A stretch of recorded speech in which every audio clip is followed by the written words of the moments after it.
കാലം തെറ്റി പെയ്യുന്ന മഴ മൂലം ഏറ്റവും അധികം പ്രതിസന്ധി അനുഭവിക്കുന്നത് കർഷകരാണ്. ആലങ്ങാട്ടെ തണ്ണിമത്തൻ കർഷകരും ഇതുപോലെ തന്നെ വലിയ പ്രതിസന്ധി നേരിടുകയാണ്. 2.5 ടണ്ണ് തണ്ണിമത്തനാണ് വിളവെടുത്തിട്ടും വിറ്റഴിക്കാൻ കഴിയാതെ കെട്ടിക്കിടക്കുന്നത്. ഇത് കണ്ട ഇതെല്ലാം ചീഞ്ഞു പോയേക്കണാണ് ഓരോ ഇതിനകത്ത് വെള്ളം കെട്ടിയിട്ട്. ഞാൻ ഈ സാധനം എന്തൊരു ചെയ്യാനാ? കാലം തെറ്റി പെയ്ത മഴയാണ് ആലങ്ങാട്ടെ തണ്ണിമത്തൻ കർഷകർക്ക് കണ്ണീർ മഴയായി മാറിയത്.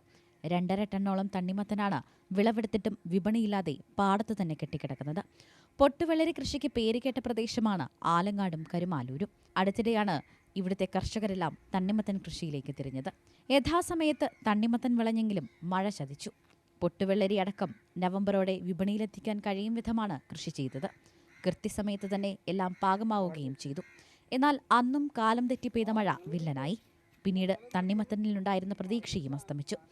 ഇതിൻ്റെ അവസ്ഥ എന്താ? ഇതിപ്പോൾ കഴിഞ്ഞ ആഴ്ച വരെ 32 രൂപ 35 രൂപയോളം ഹോൾസെയിൽ റേറ്റ് ഉണ്ടായിരുന്ന സാധനമാണ്. ഇന്നിപ്പോൾ 16 രൂപ കൊടുക്കാന്ന് പറഞ്ഞിട്ട് പോലും ഒരു മനുഷ്യനില്ല ഈ സാധനം. മഴ നിർത്താതെ പെയ്യുന്നതിനാൽ തണ്ണിമത്തനെല്ലാം ചീഞ്ഞു തുടങ്ങി. വിറ്റു തീർക്കാമെന്ന് കരുതി വിളവെടുത്തപ്പോൾ വാങ്ങാനും ആളില്ല. 16 രൂപയ്ക്ക് തണ്ണിമത്തൻ നൽകാമെന്ന് പറഞ്ഞിട്ടും ആരും എടുക്കാനില്ലെന്ന് കർഷകർ പറയുന്നു. കഴിഞ്ഞ മഴയത്ത് ഒരുപാട് സാധനങ്ങൾ നമ്മുടെ നശിച്ചുപോയി. അത് കൂടാണ്ടാണ് ഇപ്പോൾ ഈ അടുത്ത മഴ ന്യൂനമർദ്ദം ഇങ്ങനെ നിൽക്കുന്നത് കൊണ്ട്.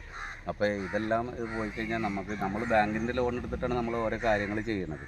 ഈ നശിച്ചു പോയിട്ട് ആരുടെയും പറഞ്ഞിട്ട് കാര്യമുണ്ടോ? ബാങ്കിന് നമ്മൾ പണം തിരിച്ചടക്കണ്ടേ? കാലാവസ്ഥാ വ്യതിയാനം മൂലമുണ്ടാകുന്ന കർഷകരുടെ പ്രതിസന്ധിയിൽ കൃഷിവകുപ്പ് ഇടപെടണമെന്നാണ് ആവശ്യം. നമ്മളിപ്പോഴും ആശ്രയിക്കുന്നത് തമിഴ്നാട് പോലെയുള്ള സംസ്ഥാനങ്ങളെയാണ്. നമ്മുടെ നാട്ടിൽ കർഷകർ ഉൽപ്പാദിപ്പിക്കുന്ന ഉൽപ്പന്നങ്ങൾ അത് വിറ്റഴിക്കാനുള്ള ഒരു സംവിധാനവും കൂടി സർക്കാരിൻ്റെ ഭാഗത്തുനിന്നും കൃഷി വകുപ്പിൻ്റെ ഭാഗത്തുനിന്നൊക്കെ ഉണ്ടായാൽ മാത്രമാണ് ഇത്തരം കർഷകർക്ക് നിലനിൽക്കാൻ കഴിയുകയുള്ളൂ.